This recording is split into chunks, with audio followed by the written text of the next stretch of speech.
my career, which spanned over 20 years professionally, I think it is actually probably the most important thing that I've done. There's nothing like that feeling when you're on stage and experiencing something all together. It had an incredibly strong impact on my life, to say the least. If it weren't for Shut Up and Dance, I wouldn't have had as many opportunities, and I don't know if I would have found a way to give back as much as I have been able to. Being able to dance for other people and to give back to the community and to help raise money and awareness for MANA, the incredible organization that helps so many people, felt really just so special. I think in my generation, when we started it, we all had friends that were going through it. I mean, it was sort of the height of the epidemic when we decided to do something about it. You know, we're standing there watching people die and we couldn't do anything. We didn't know what to do. We weren't doctors. We were broke dancers. What our strengths were was putting on a show and being able to entertain and to be able to bring people together and get the word out was what we could do. Back in the day, we really didn't know what we were doing, and we were just really excited to be helping people and trying to get this performance together and putting on a show and raising money for people. It was a lot of pressure that we wanted to make sure that it was successful. There was so much energy. You could just, we danced all day long. We did our rehearsals with the company, and then we'd go and, grab a studio and make dance as quickly and as diligently as we could. And basically, we just had a great time. We were a big family working together as a unit to do good for someone else. The first one was at the Trocadero, and now we're at the Forest Theater.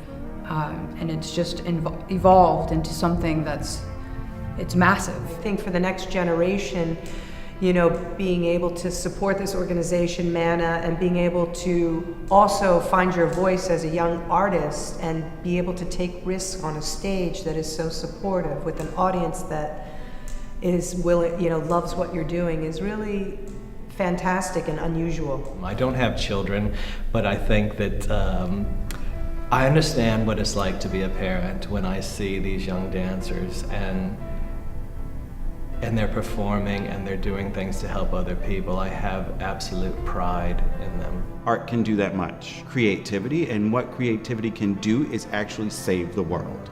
It's one of the biggest nights of dance in Philadelphia. Everybody looks forward to it, and I hope that the tradition will carry on and change and get bigger and turn into something that's even better than it is now and has been in the past. I have so many memories of Shut Up and Dance. Christopher Roman choreographed this whole opening number called The Audition, and we all had different parts we had to do, and he came up with like every part.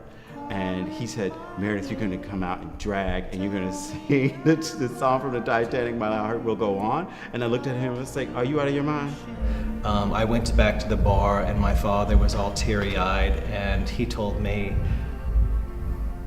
how proud he was of me, and that's actually the first time and one of the only times that I've ever seen my father cry before. Doing a beautiful piece by Myra Bizzell called Carry Me with Annie White.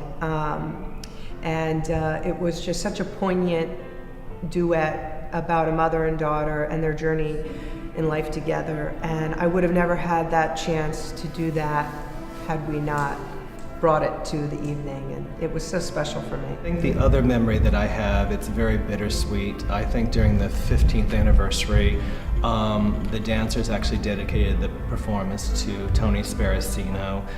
After the show, all the dancers come out on stage to bow, and I remember my first year, everybody said, you're just not gonna believe what it's like when we start doing the bows. The whole audience got up, everybody was screaming and dancing, and it really was something that I will never, ever forget.